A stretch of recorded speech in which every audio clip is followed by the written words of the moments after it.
La noticia del día es un duro golpe del ejército a las FARC. Fue abatido alias Caliche, comandante de la columna Jacobo Arenas. Se trata de uno de los más peligrosos y antiguos jefes de la guerrilla en el occidente del país. Por este guerrillero se ofrecían 2.000 millones de pesos como recompensa. Vamos en vivo al Ministerio de Defensa. Allí está Carlos Barragán. Carlos, ¿qué es lo último? Buenas noches. Pues lo que señala el ministro de Defensa es que este hombre fue abatido cuando se desplazaba por el departamento de Nariño. El ejército entró en combate con él. Escuchemos lo que dice el ministro de Defensa. Alias Caliche hacía parte del Estado Mayor de las FARC y había comandado la columna móvil Jacobo Arenas por 15 años. Este individuo duró 30 años en esa organización terrorista. Era el responsable, como ya lo dije, de ataques terroristas, asesinatos, secuestros. Tenía 9 órdenes de captura de la justicia colombiana por todos esos delitos. Este es un gran golpe, un golpe al corazón de esa organización terrorista. Este individuo respondía directamente al secretariado y era mano derecha de alias Pablo Catatumbo. Hay que decir, el ministro de Defensa y la cúpula militar estarán entregando detalles, videos de cómo fue este operativo que permitió la caída de alias Caliche. Sin duda alguna, para las autoridades, la baja más importante de las FARC desde que están sentados en la mesa de La Habana. Carlos Barragán, Rosso, Noticias Caracol. Muy bien, Carlos, gracias. Si ustedes recuerdan el travesti que fue capturado en Barranquilla y señalado de pertenecer a una peligrosa banda delincuencial de Bogotá, pues hoy Giovanni Rebolledo, más conocido como Rosalinda, habló con Noticias Caracol desde su celda en una cárcel de la capital del Atlántico, y esto fue lo que nos dijo. Tras las rejas de la celda donde se encuentra recluido, Giovanni Rebolledo, el travesti señalado de ser uno de los más peligrosos delincuentes del país, rompió su silencio, pero esta vez no quiso mostrar su rostro. Me estaban imputando unos cargos, unas cosas que son o sea, imposibles de creer. Asegura que sus cambios físicos comenzaron desde que era adolescente y que no fue para evadir la justicia. Yo siempre, desde los 16 años, soy travesti. Su madre, Elizabeth Lambraño, expresó que su hijo fue a trabajar a Bogotá y cayó en un allanamiento de la policía cuando visitaba a una amiga. Él conocía a la señora, dueña del lugar, o la encargada del lugar, y él fue allí a llevarle un dinero que le debía. Y en el momento que él estaba ahí llegaron la policía. El pasado lunes, la policía había revelado este prontuario del detenido. Tenía una orden de captura con condena a 60 años por secuestro, extorsión, tortura, concierto para delinquir. Al momento de su captura, esta persona dijo llamarse Rosalinda y en el 2010 había sido reina del carnaval gay de Barranquilla. Ayer por la noche la Corte Constitucional acabó de un tajo con las pensiones millonarias de excongresistas y exmagistrados. Se trata de una medida que inicialmente afectará las mesadas de 577 exparlamentarios. Y como nos lo cuenta Marcelo Ulloa, esto nos ahorrará a todos los colombianos, según el Congreso, más de 3.500 millones de pesos. Los informes del Fondo de Previsión Social del Congreso señalan que al menos 577 exparlamentarios reciben entre 16 y 29 millones de pesos de pensión cada mes. Estas serán las primeras pensiones en ser recortadas por decisión de la Corte Constitucional. Entre las pensiones más jugosas figuran Luz Gutiérrez de Alarcón, 29 millones, José Martínez Fleischer, 29 millones, Lina Ramírez de Lamboglia, 28 millones, Darío Saravia Gómez, 26 millones, Beatriz Elena Zuluaga, 26 millones, José Roberto Jaramillo, 25 millones, Jesús María Suárez, 25 millones, Luis Antonio Pinzón, 24 millones, Arturo Faciolince López, 24 millones y Emilio Galindo Falla, 23 millones. De acuerdo con lo manifestado por el presidente de la Honorable Corte Constitucional, impondría un ahorro mensual de aproximadamente 3.511 millones de pesos. El fallo de la Corte Constitucional deja un vacío, pues solo habla de excongresistas y exmagistrados, pero no se refiere a otros funcionarios, como los secretarios del Congreso, que reciben también más de 20 millones de pensión. Sí, algunos secretarios de comisión accedieron a montos siendo funcionarios del Congreso, que no congresistas. Noticias Caracol encontró otro caso especial en el Congreso. Se trata de una viuda que recibe 20 millones de pesos de su jubilación y otros 20 millones de pesos de la pensión de su esposo fallecido. Pero para muchos colombianos se trata de una medida un poco difícil de entender. Los ministros de Trabajo y de Hacienda explicaron las consecuencias de este fallo. Según el ministro de Hacienda, con la rebaja de las mesadas pensionales a no más de 14.700.000 pesos, el gobierno se ahorrará millonarios recursos cada año.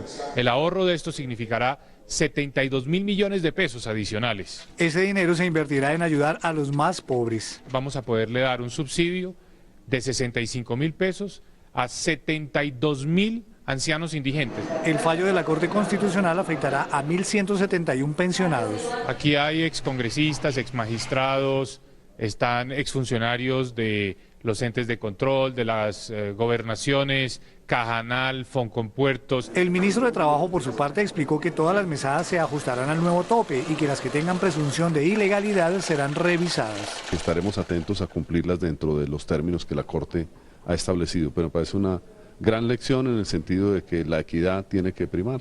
Pardo aseguró que aún así las pensiones más altas siguen siendo muy onerosas para el Fisco Nacional. Gracias, Inés. Una historia truculenta. Regresamos al país. Una grave emergencia invernal se registra en la zona rural de Yumbo, esto es en el Valle del Cauca. Una tormenta destruyó los techos de decenas de viviendas. En esa población se encuentra Eduardo Manzano. ¿Qué es lo último, Eduardo? Buenas noches. Hola Mabel, buenas noches. Pues lo último es que según la Oficina de Gestión del Riesgo del municipio de Yumbo, la cifra de familias afectadas subió de 50 a 132. El censo acabó de terminar hace pocos minutos según Miguel Ángel Perdomo, coordinador de emergencias del municipio. 4 casas se cayeron por completo, la mayoría de las familias sufrió porque los techos se levantaron y se les dañaron los enseres. Se está haciendo un barrido para saber qué tipo de ayuda se necesitan y podérselas entregar. Hay 10 barrios que sufrieron afectaciones tanto por vendaval como por inundaciones. Pero también la situación se presentó en el departamento del Cauca, en el municipio de Morales, hubo un fuerte vendaval que derrumbó los techos y varias paredes de 57 casas. 57 familias están afectadas, hubo caída de árboles y postes de energía. Las autoridades en este momento están pidiendo la ayuda del gobierno departamental para poderle entregar ayudas y reconstruir las viviendas de las familias afectadas. En el municipio de Yumbo, en el Valle del Cauca, Eduardo Manzano, Noticias Caracol.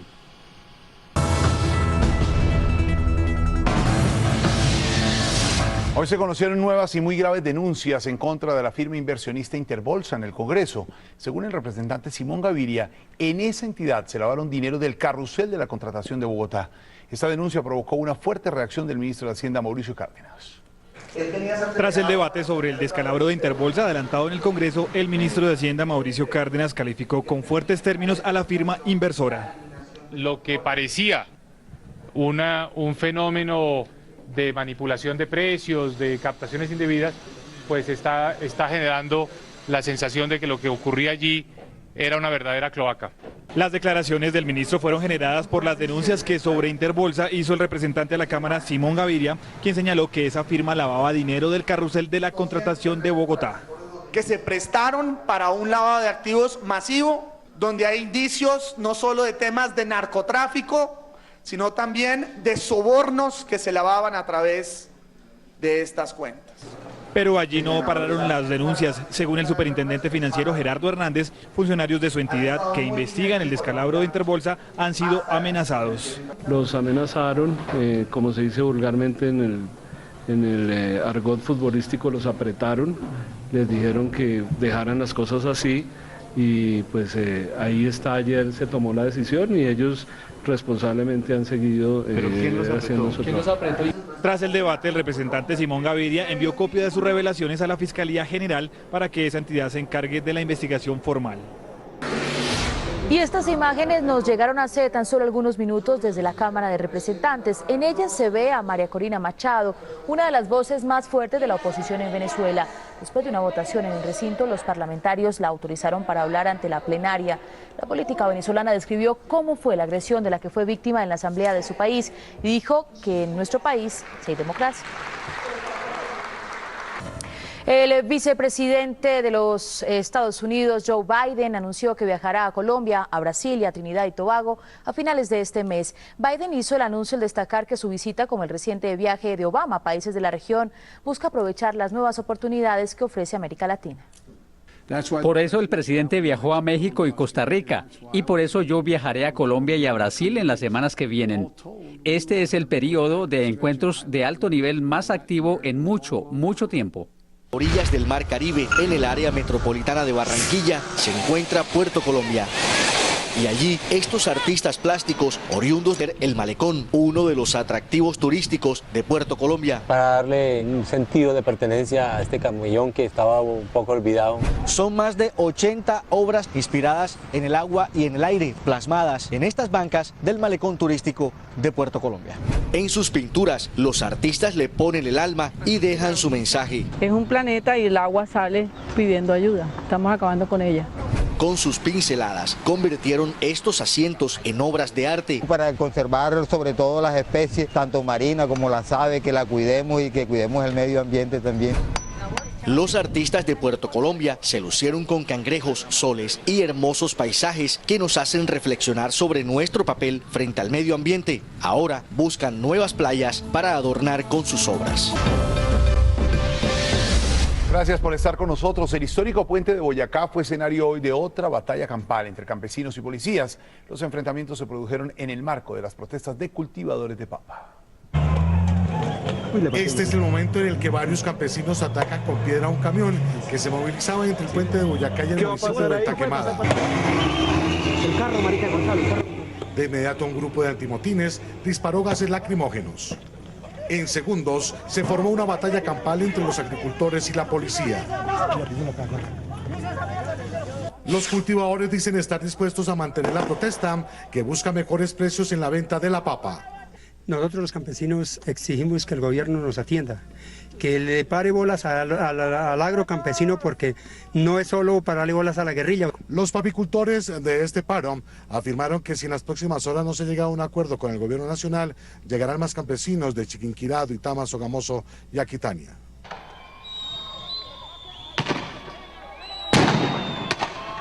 Simultáneamente, pero en Tunca, los estudiantes de la Universidad Pedagógica y Tecnológica se enfrentaron a otro grupo de antidisturbios de la policía durante una manifestación de apoyo al paro campesino. En los dos sectores donde se presentaron los choques, la policía retomó el control de las vías. 7:41 de la noche, y es increíble lo que algunos usuarios de Transmilenio logran hacer en Bogotá para no pagar el pasaje o evitar caminar hasta los senderos peatonales diseñados con el fin de evitar accidentes. Hoy Juan Carlos Pardo, de Noticias Caracol, obtuvo un video en el que se ven pasajeros que incluso arriesgan la vida por ahorrarse unos pesos o una caminada. La policía anunció que quien no pague el pasaje será judicializado para que responda ante las autoridades. Esta mujer, por no caminar unos pasos más hasta la salida del vagón de Transmilenio, decide imprudentemente lanzarse a la vía y es allí donde es arrollada por uno de los buses. La mujer, que pudo haber perdido la vida, solo sufrió algunas contusiones pese a quedar debajo del articulado. Imprudencias como esta tienen disparadas las cifras que se registran cada año sobre accidentalidad. En Bogotá tenemos alrededor de unos 530 muertos y de eso casi el 50% son personas que van caminando, son peatones. Fernando San Clemente, gerente de Transmilenio, dijo que quienes más corren riesgo son los niños. Ciudadanos que salen de los articulados, se botan sobre el carril exclusivo, evaden obviamente los torniquetes para acceder al articulado y son muchachos, en su inmensa mayoría población estudiantil. Para evitar nuevos accidentes a partir de hoy, quien ingrese al sistema Transmilenio sin pagar será judicializado. Por daño en bien ajeno, por lesiones personales y además la situación de hurto calificado que se hace con el sistema. El llamado de las autoridades es para que los peatones no pongan en riesgo la vida obrando de manera imprudente. Jaime Granados, abogado del expresidente Álvaro Uribe, pidió hoy en Washington ante la Comisión Interamericana de Derechos Humanos medidas especiales de protección para el exmandatario luego de las graves acusaciones que le hizo el presidente de Venezuela, Nicolás Maduro. Nuestro corresponsal en la capital estadounidense, Daniel Pacheco, tiene todos los detalles. El abogado Jaime Granados radicó en la Comisión Interamericana de Derechos Humanos en Washington una solicitud de medidas cautelares a nombre del expresidente Álvaro Uribe, a raíz de las acusaciones de asesino que ha lanzado el presidente Maduro de Venezuela. Que cese de forma inmediata todo acto de sindicación y persecución pública irresponsable en contra del señor Álvaro Uribe Vélez, para proteger su libertad de expresión, pero también su vida e integridad física. Según Granados, lo que se busca con esa solicitud es que la comisión le ordene a Venezuela detener las agresiones públicas contra el expresidente Uribe. Que cese de parte de Venezuela y del presidente Maduro las agresiones en contra del presidente Uribe. Eso lo puede ordenar la comisión y eso esperamos que lo haga. El abogado Uribe se negó a decir si hay una amenaza concreta contra la vida del expresidente. Cuando califica que quien está detrás de una conspiración, que quiere asesinarlo a él, que tiene el plan, que tiene las pruebas, que además el presidente ya ha asesinado a alguien que es un periodista, cuando ha señalado lo que ha dicho, en Venezuela, el jefe de un Estado, créame, por mucho menos que eso, la Comisión Interamericana de Derechos Humanos ya ha dado medidas cautelares. En las próximas semanas la comisión podría decir si se otorgaron o no. En Washington, Daniel Pacheco, Noticias Caracol.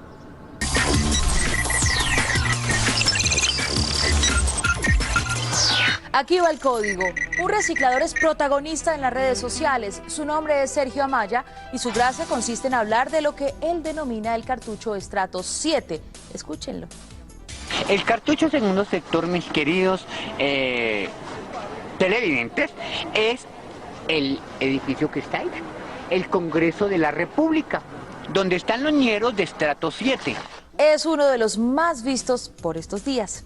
Una tía de la madre Laura le sigue los pasos a su sobrina, la próxima santa colombiana. Una comisión del Vaticano analiza la vida y obra de María de Jesús Montoya para declararla beata, paso previo a la canonización. La madre fue la fundadora del primer convento en Antioquia.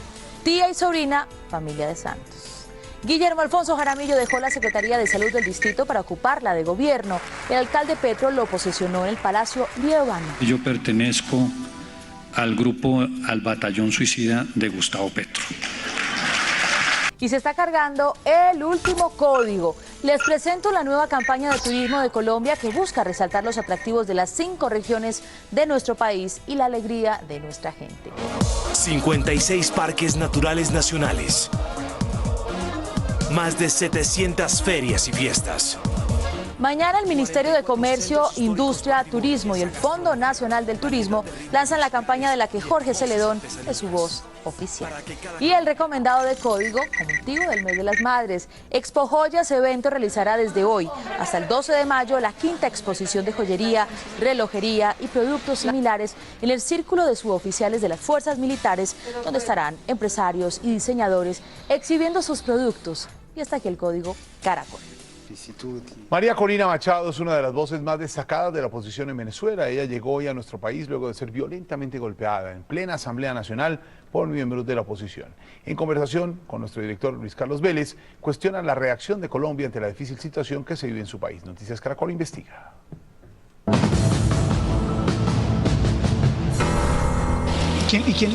¿Quién le pega? Es una diputada del Estado Bolívar llamada Nancy Asensio. ¿Pero ustedes han tenido una pelea en el pasado? Yo nunca había hablado con ella. ¿Ha hablado con ella? Nunca. ¿Y ella le pega un puño? Bueno, ¿en la cara? El diputado Zambrano que estaba al lado mío me dice que él cree haber visto algo en su mano. Y el golpe fue desde la frente hasta me aflojó un diente, de modo que... ¿Y qué tienes en la nariz? ¿Rompieron la nariz? Yo me caigo hacia atrás, Luis Carlos. Yo creo que por unos instantes medio perdí el conocimiento, me levantan. Y bueno, en eso yo siento que me estaba sangrando en la nariz. Para terminar de relatarte lo que pasó.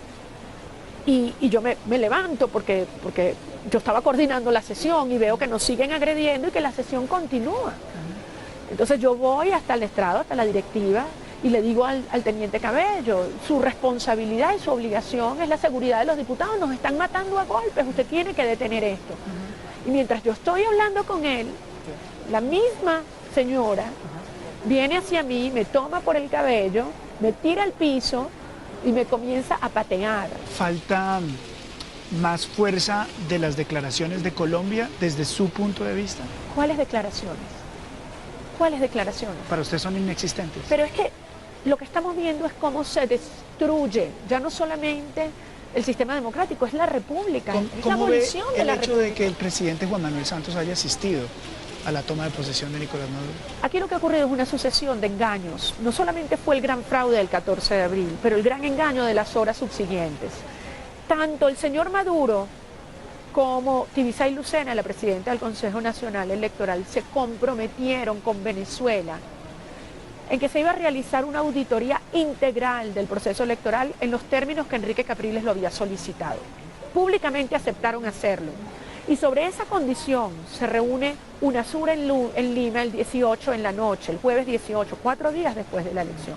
Al gobierno colombiano lo engañaron, a la gente de UNASUR los engañaron. Bueno, yo quiero pensar que los engañaron. Pero si a ti te engañan, tú reaccionas frente al engaño, ¿o no? Entonces el gobierno colombiano, entre otros, ¿no se ha dado cuenta del engaño? ¿O no se quieren dar cuenta? ¿Qué es lo que cree usted? Bueno, es evidente, no solamente no se ha hecho la auditoría, sino que además ha habido un golpe al Parlamento, un golpe brutal, que representa además una violación flagrante y clara a la Carta Democrática Interamericana. ¿En Venezuela hay riesgo de que haya una guerra civil? La respuesta a esa pregunta y muchas más, por supuesto, en 7:24 esta noche a las 11:30 de la noche. Terminamos más. Sí, señor, ya viene la pista. Esto es Noticias Caracol, primero en Noticias. Buenas noches.